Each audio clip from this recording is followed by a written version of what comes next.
días, hermanos. ¿Cómo han amanecido? Gracias a Dios. Una mente abierta, ¿no es cierto?, para que la palabra pueda obrar en nuestros corazones una vez más. Un pequeño adelanto para aquellos hermanos que nos subieron anoche, ¿no? El tema viene siendo: si hay ancianos, tiene que haber un pueblo de Dios, ¿no?, al cual los ancianos van a estar al cuidado de él, ¿no es cierto?, con responsabilidad delante de Dios y delante del pueblo de Dios, con tal misión, ¿no? Y habíamos hablado de los patriarcas, como el Señor en su propósito de tener un pueblo. Habíamos leído un versículo en Efesios capítulo 1, verso 4: según nos escogió en él desde antes de la fundación del mundo, para que fuésemos santos y sin mancha delante de él. Ya habíamos dado una explicación a este versículo y que muchas veces hoy se confunde, ¿no es cierto?, esta expresión. Pero quiere decir, ¿no es cierto?, que la mente de Cristo, la mente de Dios, era de la eternidad y hasta la eternidad tener un pueblo para sí.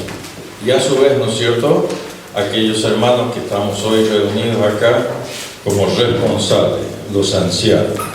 Ya habíamos mencionado una palabra que seguramente no es muy común, ¿no es cierto?, en la consideración del pueblo de Dios.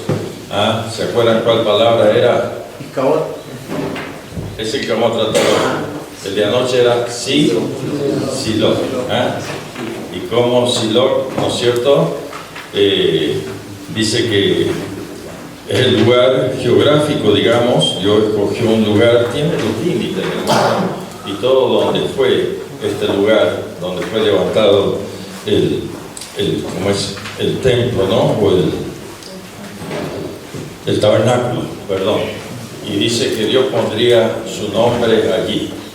Y esto es transportado según la bendición de Jacob, la cuarta bendición a la tribu de Judá, ¿no es cierto? Y dice: no será quitado el cetro de justicia del medio de ti. Y esto llega hasta la persona de Cristo, ¿ah? Y se cumple esa profecía.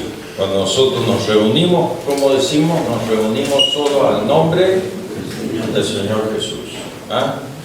Y esto quiere decir, y habla de Siló, ¿no?, donde Dios pondría su nombre, y dice, las personas se reunirían a él.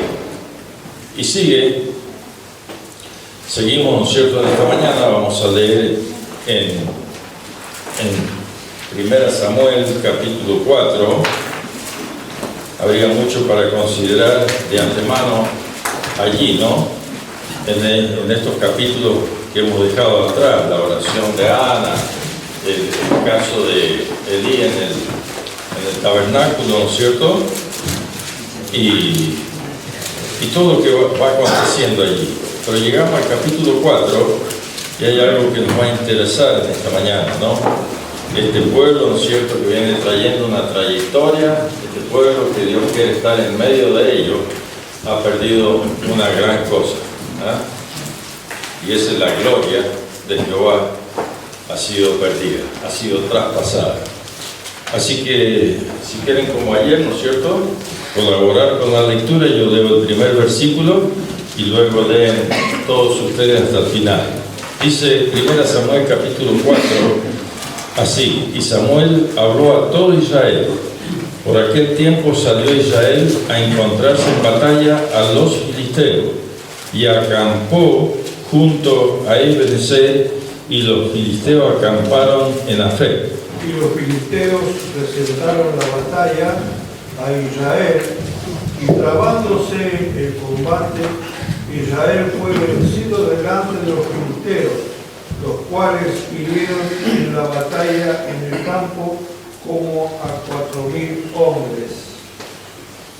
Cuando volvió el pueblo del campamento, los ancianos de Israel dijeron: ¿por qué nos ha herido hoy Jehová delante de los filisteos?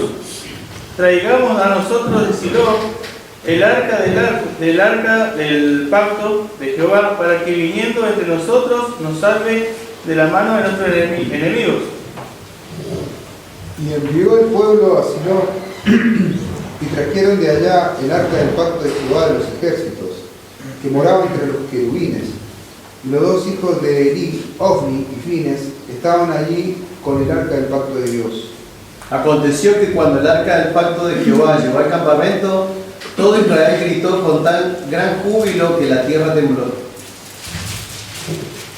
Cuando los filisteos oyeron la voz de júbilo, dijeron: ¿qué voz de gran júbilo es este en el campamento de los hebreos?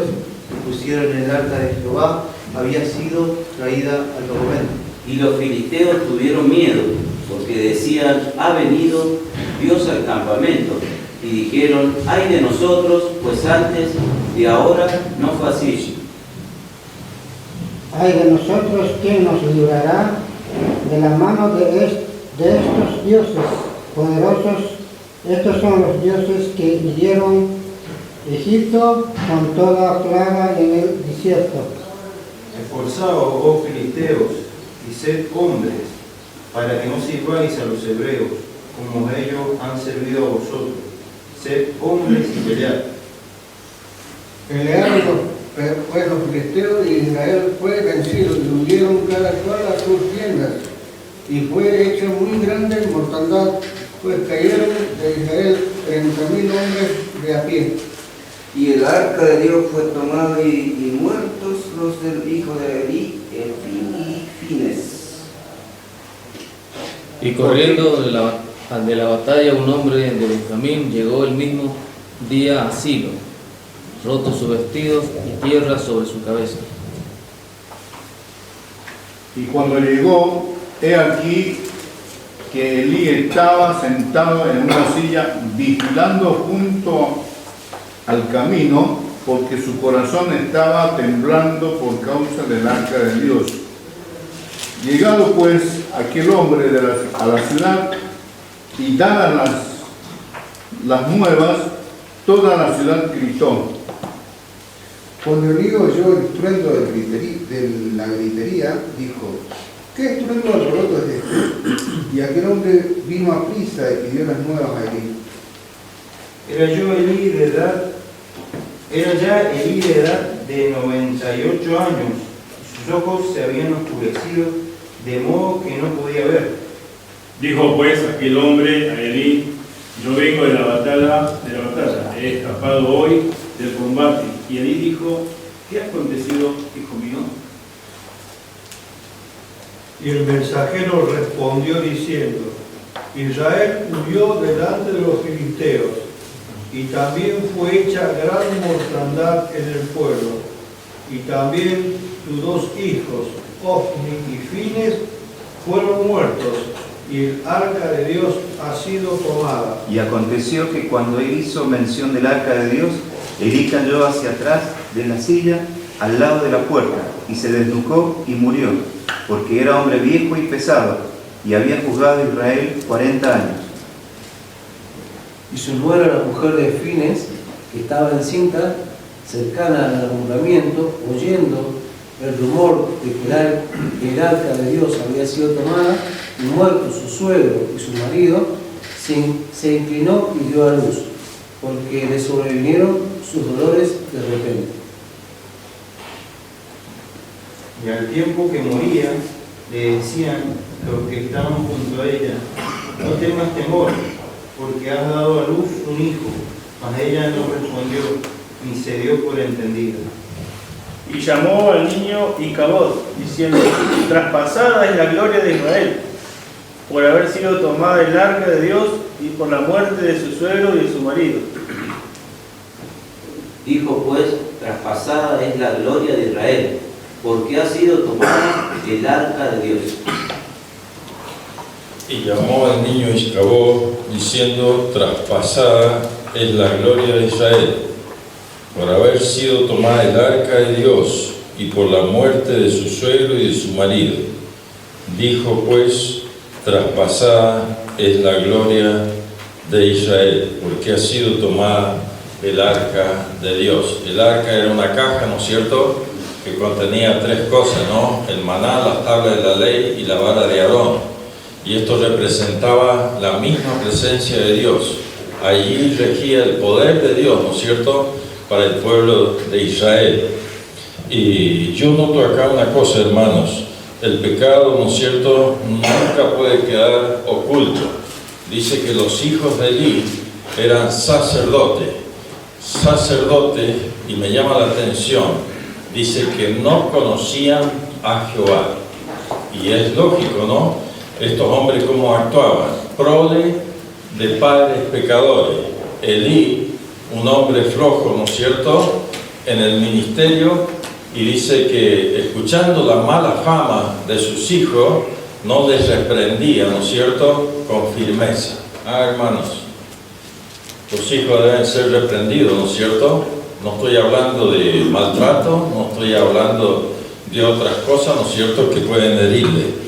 Pero dice aún el proverbio, castiga con vara al muchacho y no morirá. Cuando nuestros hijos, ¿no es cierto?, no están caminando de acuerdo a las escrituras, merecen una reprensión firme. Y dice que Elí no la tuvo con ellos, fue flojo. Dice, muchacho, no es bueno lo que se está haciendo, lo que están haciendo. ¿Era grave el pecado de los muchachos, sí o no? Dice que sustraían de las ofrendas que traían al templo, y si no se las daban, dice, ellos las tomaban por la misma fuerza. Y además de eso, dice, se acostaban con las mujeres, ¿no es cierto?, en fornicación, adulterio, porque eran casados ellos con las mujeres que venían al templo. Qué oportunidad, ¿no es cierto?, para Elí, haberlos reprendido y aún haberlos sacado del ministerio, hermano, porque no correspondía que ellos estuvieran. Y así sigue, ¿no es cierto?, la historia, y llegamos a este capítulo donde dice que ellos se traban en guerra con los filisteos, y van perdiendo, van en pérdida. Y dice que van a buscar el arca, a ver si la presencia de Dios. Mire, los mismos filisteos, que eran, ¿no es cierto?, hombres impíos y no pertenecían al pueblo de Dios, dice que les dio temor cuando vieron llegar el arca, porque sabía que esa era la presencia de Dios. Sin embargo, el pueblo de Israel, a pesar de que tiene el arca allí, ¿no?, siguen perdiendo. ¿Por qué? Porque estaban dos hombres impíos sosteniendo el arca, ¿no es cierto?, y al lado de ella. ¿Qué nos dice esto a nosotros en profecía para la iglesia, hermanos? Cuántas cosas y cuántos hombres que están dirigiendo a veces las iglesias y están en tremendos pecados, y Dios no puede prosperar esto, no lo puede prosperar, porque la gloria de Dios ha sido perdida. ¿Qué significa Icabod? Nombre de persona que significa ¿dónde está la gloria? En signo de pregunta. O gloria partida, o gloria perdida. Qué tremendo, ¿no? Icabod.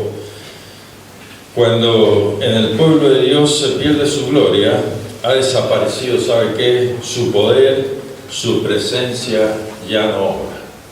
La pérdida de la gloria de Dios en medio de su pueblo no está obrando la presencia de Dios con poder. Esta era el arca en medio del campamento, pero el poder de Dios no se ve, hermano, no es notable. La fatalidad es horrorosa, los números van creciendo. Dice que hacían la batalla y habían muerto 4.000, y después dice 30.000. Qué tremendo. A pesar de que estaba el arca, a pesar de que la habían traído allí, ¿no es cierto?, como una fuerza mayor, la presencia de Dios, la cosa iba en pérdida. No se puede lograr los resultados ansiados y esperados a pesar de la presencia del arca en medio del pueblo. Estamos viviendo algo de esto hoy en día, hermanos, en medio de la iglesia. No, sí, la iglesia sigue, muchos se ufanan, ¿no?, con grandes templos, con grandes salones, ¿no es cierto?, con las organizaciones, ¿no?, que allí se hacen, con todas estas cosas. Sin embargo, el efecto de la palabra y el Espíritu va cada día a menos. Dice, no se puede lograr los resultados ansiados y esperados. Todo lo contrario, muerte, desolación, desesperación, pérdida, ¿no es cierto?, en medio del pueblo de Dios. Hemos notado allí, ¿no? Cuando llega la noticia, hemos leído a Silo, donde estaba este sacerdote Elí. ¿Qué empieza a producir? ¿Qué empieza a producir en cadena, hermanos? La muerte. Dice que el sacerdote Elí, cuando escuchó esto, fíjese que no es tanto el pesar por los hijos de Elí, sino el pesar era por la pérdida de la presencia del arca. Y va en cadena. Dice que cae Elí, un hombre pesado, y se desnuca y muere. Y luego dice que aquel que venía con la noticia le anuncia, ¿no?, que sus dos hijos habían muerto en la batalla. Estaba pronosticado esto de antemano en capítulo 2, ¿no es cierto?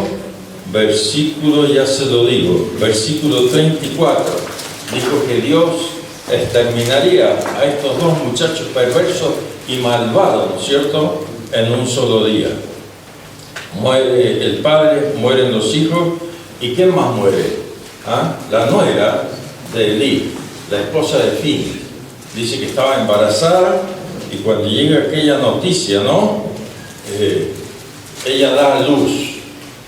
Y fue tal el efecto, ¿no es cierto?, en aquel momento, que ella misma, le dicen las que estaban al lado de ella, no te aflijas, ¿no?, ya ha dado a luz un varón. Y ella, percibiendo, ¿no es cierto?, lo que venía, la muerte sobre sí, dice, póngale por nombre Iscabod, la gloria de Dios se ha perdido. Y no se refería tanto a otras cosas, sino la pérdida de la presencia de Dios en medio de su pueblo. Muerte en cadena. Y luego hemos visto, ¿no?, a pesar del arca en medio del campamento, dice que iban en pérdida. 4.000 muertos, después 30.000 muertos, ¿no es cierto? El enemigo ha logrado su cometido a sus anchas. Se ríe, se burla a sus anchas, y lo peor de todo, le robaron el arca, donde contenía el poder de Dios. Lo que trajeron para triunfar les ha sido quitado. Y esto produce vergüenza, hermanos, en medio del pueblo de Dios. Y aunque defendían una causa justa por ser pueblo de Dios, no pudieron porque su roca los había vendido. Muchas veces se quieren defender causas justas en medio del pueblo de Dios, y al final sirven en fracaso. Sirven y terminan en fracaso, porque no se están haciendo de acuerdo a la voluntad de Dios. A menudo una causa buena sufre por la culpa de malos hombres, puse yo acá, que pretenden, dice, defenderla, a pesar de sentirse fuerte por la presencia de la caja, y fueron vencidos. Qué tremenda vergüenza. Van a buscar el arca de la casa de Dios, y la llevan al campamento. Y allí dice que los mismos filisteos tuvieron temor. Dice, la presencia de Dios. Yo creo que los filisteos mismos, ¿no es cierto?, percibían mejor la presencia de Dios que su propio pueblo. Y ellos temían. Y dice allí el pasaje, ¿no? Le dice, filisteos, no sean cobardes. Dice, sean hombres, peleen, porque acá se nos presenta verdaderamente una batalla de frente. Pocas fuerzas fueron suministradas el arca en el campamento. Pocas fuerzas pueden suministrar el arca en el campamento cuando hay un Acán presente. ¿De qué nos habla esto? De los dos hijos de Elí, Fines, ¿no es cierto?, y su hermano. ¿Y de qué nos está hablando? Dice que ellos robaban de las ofrendas y aún fornicaban con las mujeres que venían al templo. Mire qué poca visión de Elí. Dice que él estaba sentado, ayer hablamos algo de esto, ¿no? Esto habla a veces de la poca diligencia por la obra del Señor, del poco interés. Él estaba sentado a la columna, al lado de una columna, quizás a la sombrita para estar más cómodo. Está bien que era hombre viejo y pesado, dice, ¿no es cierto? Pero nos da una idea, hermano, que en la obra del Señor, la vagancia, el estar sentado nomás, no se puede hacer la obra del Señor. Y vemos allí, ¿no es cierto?, como este hombre, dice que venía Ana a orar al templo, ¿no? Y sabemos cómo derramaba su alma Ana por causa de un hijo. Y él, como la tiene, dice, mujer, digiere tu hijo. ¿La tenía por qué? Por él. No percibía el mal que sus hijos estaban haciendo. No lo percibía, digamos, como una cosa grave. Él les decía, no muchachos, no está bien lo que están haciendo. Pero no había una firmeza. Queridos hermanos, o el mal se para de una, o eso sigue carcomiendo. Cuando veamos mal, seamos hombres, seamos ancianos que, capacitados por la palabra de Dios, nos paremos en firme y digamos, eso no va para con el pueblo de Dios. Hace poco me tocó una situación, y bueno, las hermanas tienen reunión de mujeres, ¿no? Y ellas habían invitado, ¿no es cierto?, a una hermana para que ministre. Y después me dijeron a mí, Pepe me invitaba a tal hermana, ¿qué le parece si invita al esposo también para que ese fin de semana? Entonces yo empecé a averiguar de tal persona. Y es una persona que está en conflicto, no voy a decir nombre ni lugar, no importa. Está en conflicto con la iglesia. Está en conflicto con la iglesia. Un hombre que no tengo nada en contra de eso, viene de palabra de vida. Y con esto hay que tener cuidado, ¿no? La mejor formación, ¿sabe dónde está acá en la congregación? Palabra de vida está acá. No estoy en contra de ello, ¿no es cierto? Y como me dijo un hermano, para mí eso fue la herramienta, y luego el taller es de iglesia. Y este hombre está en conflicto con la iglesia, y él quería que le firmaban, ¿no es cierto?, la aprobación de ciertas cosas allí para seguir cobrando su platica. Y entonces cuando yo me entero de esto, que estaba en conflicto, le dije, hermanas y hermanos, no vamos a traer a tal persona a la congregación. Con firmeza dijeron, está bien, hermano, si usted lo dice. Es que es así. No podemos invitar a personas que están y que son conflictivas, ¿no es cierto?, a enseñar al pueblo de Dios. Porque eso puede traer restos y resultados negativos en medio de la congregación. Y este hombre allí estaba, mire cómo era la cosa, ¿no? A los que venían a orar al templo, a los que venían en espíritu, digamos, a pedir por cosas lógicas, porque Ana venía a pedir por un hijo. Era una deshonra para una mujer judía, ¿no es cierto?, no tener hijos. Y él la cataloga como una ebria. Esta está borracha. Sin embargo, los hijos que hacían semejantes cosas no eran tocados con firmeza. ¿Cuánto cuidado hay que tener? Pocas fuerzas podían suministrar el arca en el campamento cuando había unos Acán presentes, los dos hijos de Elí. Yo puse, miren, hermanos queridos, la pérdida del arca fue terrorífica, su pérdida. Todo lo contrario con los hijos de Elí. ¿Usted encuentra algún comentario ahí en el capítulo que hemos leído que alguno lloró por los hijos de Elí? No, allá el muchacho dice que no. Y es cierto, no hubo una lamentación. La lamentación no fue por Elí, ¿no es cierto?, el sacerdote, por la nuera, sino fue por el arca en medio del campamento de los filisteos, la pérdida de la presencia de Dios. Cuando se pierde el poder de la presencia de Dios. Mire, hay una frase que solemos decir, hoy por hoy podría ser quitado el espíritu de en medio de la congregación. ¿Y sabe qué? Seguimos de la misma manera, igual, sin percibir que la presencia de Dios ha sido quitada en medio de nosotros. Se siguen haciendo cosas, se siguen produciendo cosas, y no hemos percibido la pérdida de la presencia de Dios. No hubo sentimiento nacional, todo lo contrario, fue un terrible juicio sobre la casa de Elí. se cumplen las palabras, ¿no es cierto?, de Dios en 1 Samuel 2:34, a ver quién lo lee por allí, donde Dios anuncia ya de antemano. Y te será por señal esto que acontecerá a tus dos hijos, Ofni y Fines. Ambos morirán en un día. ¿Qué te parece? ¿Y se cumplió? Hemos leído en el capítulo 4. Dice, los dos hijos de Eli fueron muertos. ¿Ah? Y como dijimos recién, una muerte en cadena. Murió el suegro, el padre, murió el suegro, su nuera, murió la nuera y los dos hijos. La pérdida del arca de Dios trae estas cosas, la falta de la presencia de Dios. El Dios que está en los cielos, no hay cosa que se le pase por alto. A nosotros, ¿no es cierto?, muchas cosas como le pasó a Elí, fueron pasadas por alto, ¿no es cierto?, y no percibió el gran pecado de sus hijos, que él tendría que haberlo frenado, no lo percibió, pero a Dios no. Y dice que todas las cosas sean traídas a la luz, así dice Lucas.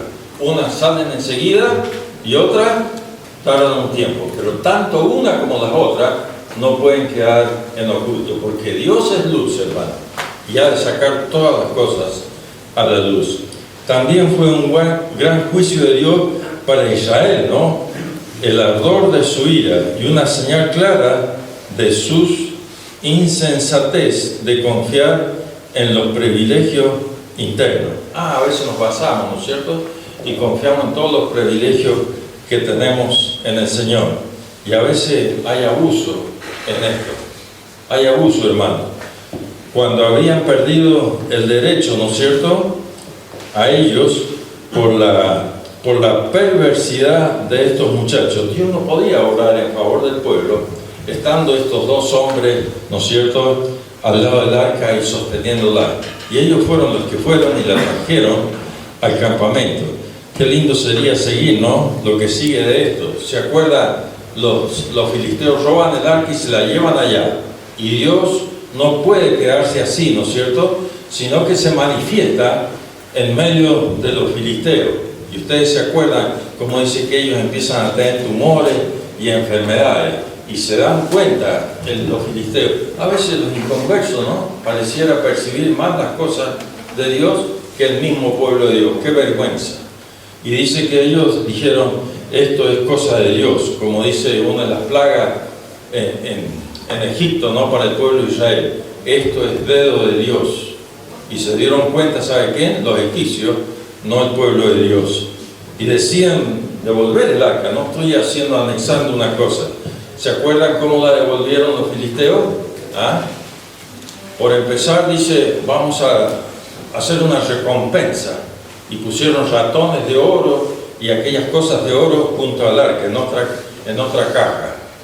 Pero dice que ellos no conocían la palabra de Dios, cómo se debía transportar el arca. Hicieron un carro nuevo, ¿no? Y así, con 2 vacas, ¿no es cierto?, que habían tenido cría, la mandaron y fue el arca para allá.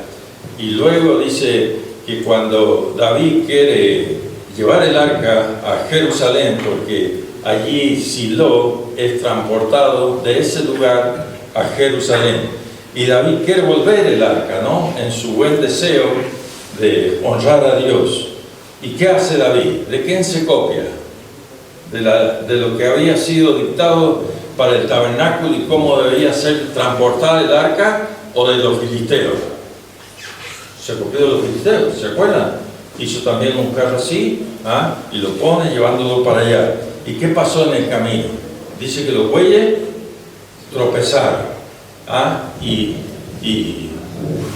este hombre que sujeta, se me fue el nombre, Usa creo que era, ¿no? Usa. Dice que quiere sujetarle el arca porque se iba a caer. ¿Y qué pasó cuando tocó el arca? Fue fulminado. ¿Sabe qué nos dice esto?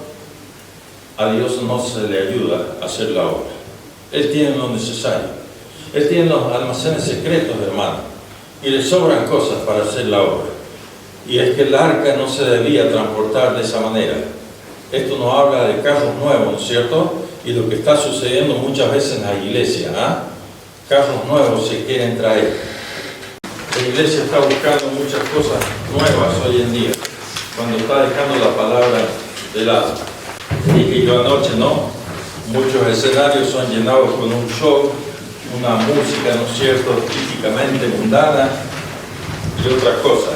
Y los púlpitos están languideciendo de palabra de Dios. ¿Qué dice este comentario? Los hombres son el método de Dios. La iglesia dice, ¿qué está buscando? Buscando mejores métodos. Dios está buscando mejores ¿qué? Hombres. Mejores hombres. Lo que necesita la iglesia hoy no es más ni mejores procedimientos, ni organizaciones nuevas, ni métodos más nuevos y originales, sino hombres que puedan ser usados, ¿por qué? Por la presencia del Espíritu. Hombres de oración, hombres poderosos en la oración.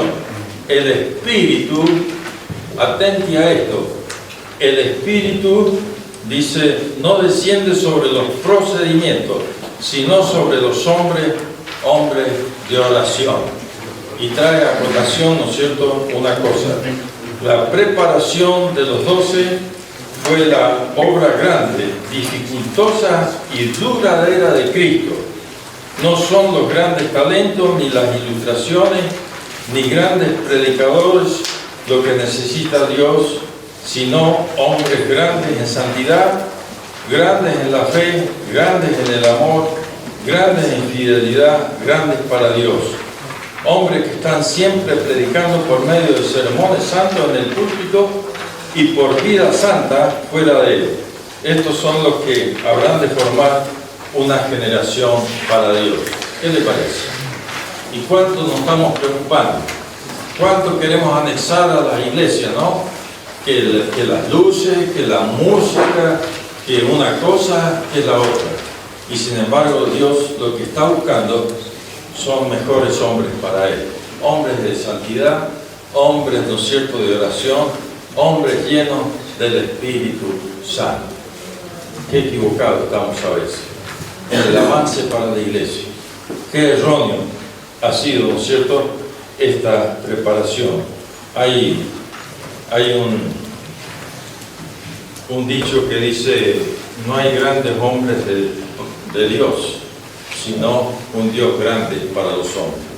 Y Dios puede hacer de cada uno de ellos, ¿no es cierto?, que grandes hombres de Dios en la oración, en la vida del Espíritu, puedan continuar con sermones basados en la Escritura. Yo les decía anoche, ¿no?, a veces cuántas elecciones mal tomadas, y les daba un ejemplo en el lugar donde yo estoy. Una clase que tuvimos que hacer un paro, sí, principalmente con mi hermano Víctor, y decir, eso no puede seguir así. Una clase que era para los jóvenes, ¿no es cierto?, y nos habían privado, lo voy a decir en persona, nos habían privado a aquellos que podían estar capacitados para dar la clase, y ellos tomaron las riendas. Y leían un versículo sin entender lo que decía, y luego decía, vamos a jugar al ahorcado. Y pasaban 20 minutos, ¿no es cierto? Y llegó el momento que le dije a Víctor, esto no puede seguir así, hermano.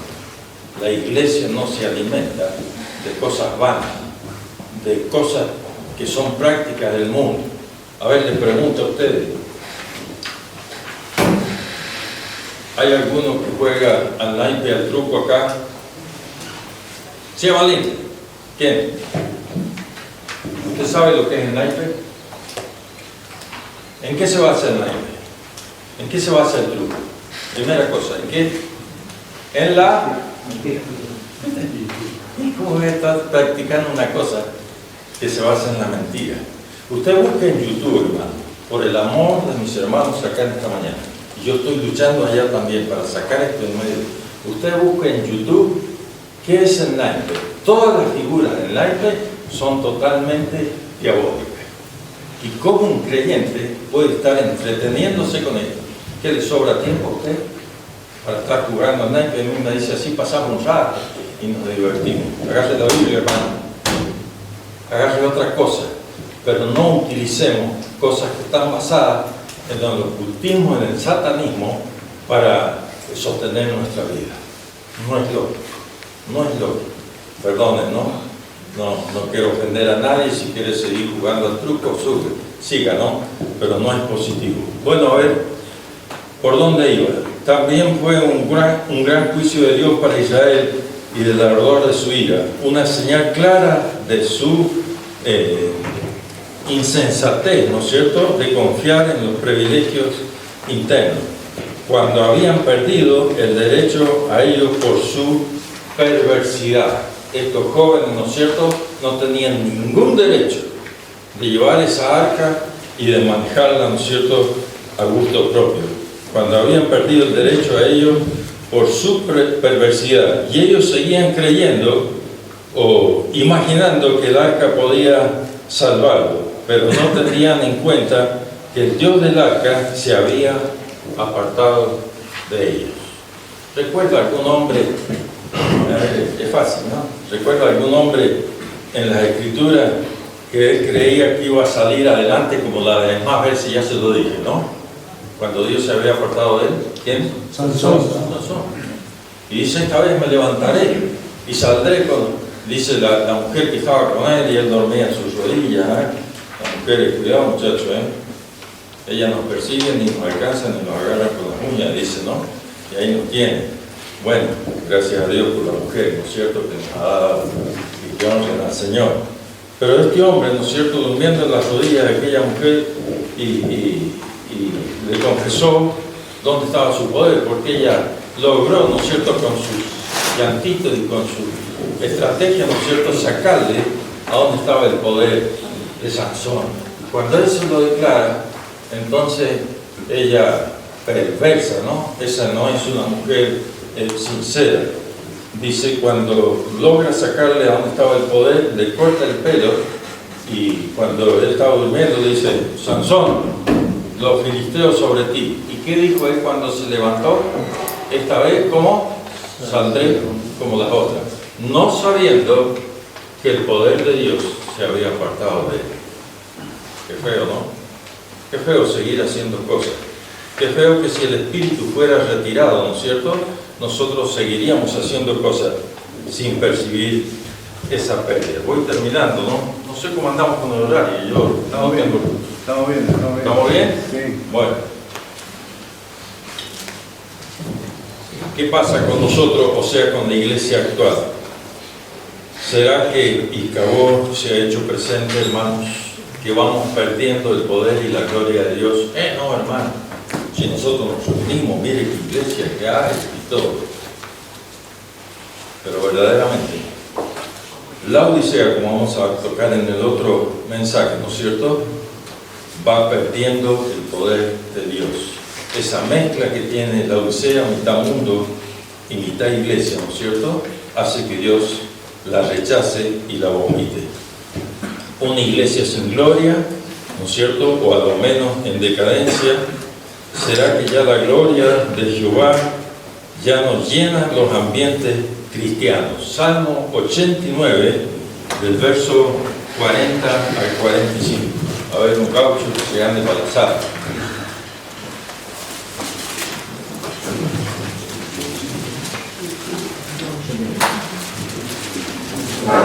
¿Quién lo lee? Fuerte, por favor. Salmo 89, dije bien la cita, ¿no? 40-45.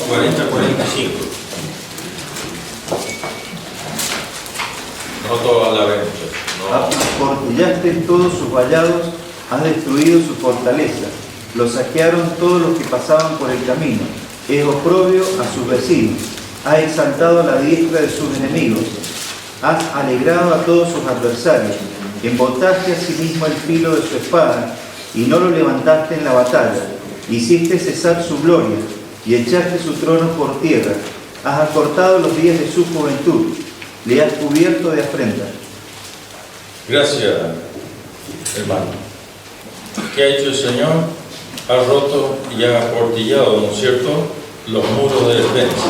Quiere decir, dice, rompiste vallado para que el enemigo penetrara. En el antiguo tiempo, cuando Dios le da las leyes al pueblo de Dios, le proyectó todas las cosas.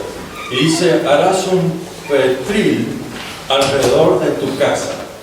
Era como un cerco, ¿no? ¿Se acuerdan de eso? Alrededor de su casa para evitar los peligros.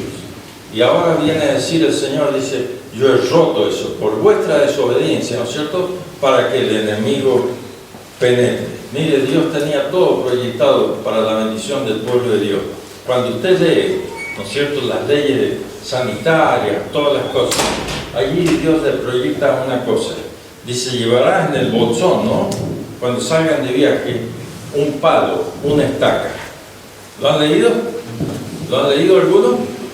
¿Sí o no? ¿Y para qué era? Para tapar el excremento. Dice, con esa estaquita parece desenfocado, pero era así, hermano. Dios prevenía todo. Se imagina en un pueblo casi de 3 millones de personas, y uno hacía acá, otro hacía allá, la pisaban, y eso podía ser de contaminación. Y aún el Señor le proyecta esto: llévate un palito con una punta, hace un hoyito, ¿no es cierto?, como el gato, ¿ah? Descarga un pocito, hace popó ahí y después lo tapa con la manito. Y ustedes harán así para evitar problemas. Dios tiene todo proyectado en su palabra. Y dice acá, dice, yo he roto, he aportillado los muros de defensa. Quiere decir, rompiste vallados para que el enemigo penetre. Qué tremendo, ¿no? Cuando la desobediencia del pueblo de Dios, Dios tiene que permitirse estas cosas. A ver, tengo algo acá, si el tiempo me lo da. Vamos a buscar un pasaje, ¿no es cierto? En Primeras Reyes, vamos a buscar Primeras Reyes. ¿Cómo voy a organizar acá con mi escritorio, digamos, con mi último? Primeras Reyes, estamos hablando de la pérdida de la gloria de Dios, de su poder. Primeras Reyes, no dije, capítulo 14, verso 25. Allí había venido el enemigo y había hecho su estrago. Dice Primeras Reyes, capítulo 14, al 5.º año del rey Roboam, subió Sisac, rey de Egipto, contra Jerusalén. Y fíjese lo que hizo. Y tomó los tesoros de la casa de Jehová y los tesoros de la casa real y los saqueó todos. También se llevó todos los escudos de oro que Salomón había hecho. En lugar de ellos, el rey Roboam, en lugar de ellos, hizo el rey Roboam escudo de ¿qué? De bronce, y lo dio a los capitanes y a los guardas, quienes custodiaban la puerta de la casa real. Ahora, ¿qué perdieron acá? ¿Qué vinieron a arrebatar los enemigos? ¿Qué es lo que arrebataron? ¿Escudo de qué? De oro. Y lo suplementaron, ¿por qué otra cosa? Por bronce. Y dice que ellos lo estaban bien. Y el bronce bien bruñido, ¿no es cierto?, bien lustrado, puede brillar más que el oro. Pero la esencia del oro no podía ser reemplazada. Viene el enemigo y arrebata cosas, ¿no es cierto?, que son una pérdida para nosotros. Mire, Lamentación, capítulo 1, verso 10. El libro de Jeremías, ¿qué dice allí? Lamentación, está después de Jeremías, perdón, acá está. Lamentación, capítulo 1, verso 10. Dice, extendió su mano, ¿quién? A toda cosa que, y eso es lo que quiere lograr el enemigo, robarnos las cosas de más valor en nuestra vida y nos deja sin ningún poder. Robar la palabra, no va a robar la presencia del Espíritu, porque dice, desde el día que creíste fuiste sellado con la promesa del Espíritu Santo. No lo va a robar, pero puede dañar sí nuestra vida. Puede robar el gozo. El salmista dijo, Señor, vuélveme ¿qué? El gozo de la salvación.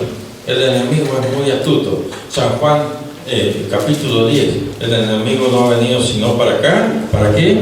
Para luchar, para matar y para destruir. Y cuando él logra su cometido, ¿no es cierto?, hermanos, es terrible en medio del pueblo de Dios. Segunda Crónica 12, 8 al 10. ¿Qué hizo Roboam? al perder lo original, lo suplementó con escudos de bronce.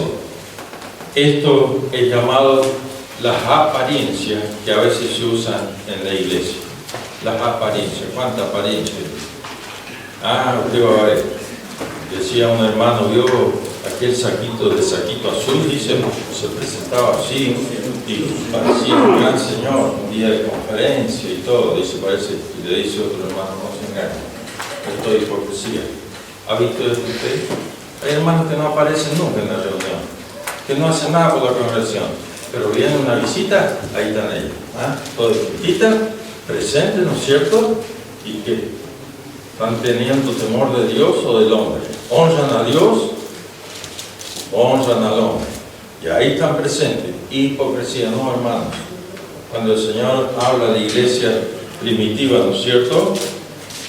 Ahí, en Hechos Apóstoles, capítulo 2, verso 22, y dice, ellos perseveraban en la doctrina de los apóstoles, en la comunión con otros, en el partimiento del pan y en las oraciones. Perseverancia. No hipocresía. La hipocresía está comiendo los huesos de la iglesia. Voy terminando. Segunda Crónica, capítulo 12, del verso 12, del verso 8 al 10. Hay más acá, pero lo dejo, se me va el tiempo. Terminamos, ¿cierto?, con 4 cosas que afectan este escabot, que es figura de lo que está viviendo la iglesia. Hay 4 cosas, hermano, anoche se las dijo. La primera, la mundanalidad. La segunda, la indiferencia. La tercera, la apostasía. Y la cuarta, pecados ocultos. Y mencionábamos hombres, ¿no es cierto?, que están en tremendos pecados y siguen insistiendo, ¿no?, en dirigir las iglesias y como ancianos, ¿no es cierto?, en ese lugar. Cada uno considera esto de la mundanalidad. Es feo cuando decía un hermano, no es nada que el barco esté en la mar. ¿Sabe cuál es el problema? Cuando la mar se empieza a meter al barco. ¿Entiendes? No es nada que la iglesia esté en el mundo, pero cuando el mundo empieza a entrar en la iglesia, cada uno tome su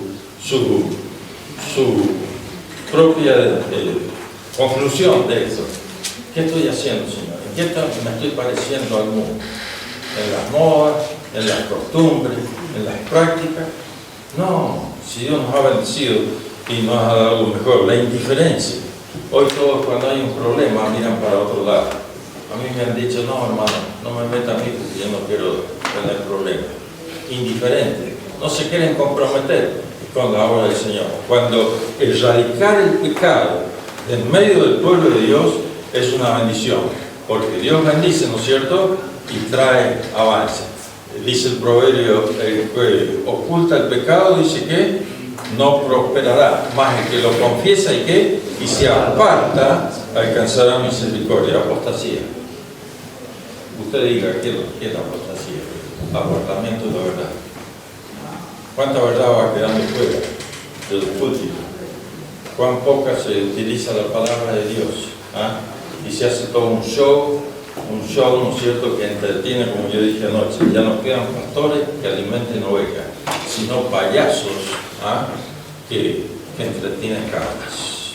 Lamento decir las cosas de frente, hermano, pero muchas veces pasa así. Y pecados ocultos. Guardémonos de aquellos pecados ocultos. No puede un hombre estos hombres estaban como sacerdotes, los hijos de Eli, allí en el tabernáculo, ¿no es cierto?, oficiando como sacerdote. ¿Y qué dice la palabra de ellos? Dice, eran hombres impíos que no tenían conocimiento de Jehová. Y yo me hago la pregunta, ¿cómo puede ser esto? Un hombre sacerdote, ¿no es cierto?, y dice no tiene conocimiento de Jehová. ¿De qué manera administra las cosas de Dios? No se puede. Bueno, Iscabó. ¿Entendió algo, hermano? Iscabó es la pérdida de la gloria de Dios en medio de su pueblo. Y de esta manera el pueblo irá en decadencia. Que Dios bendiga su palabra.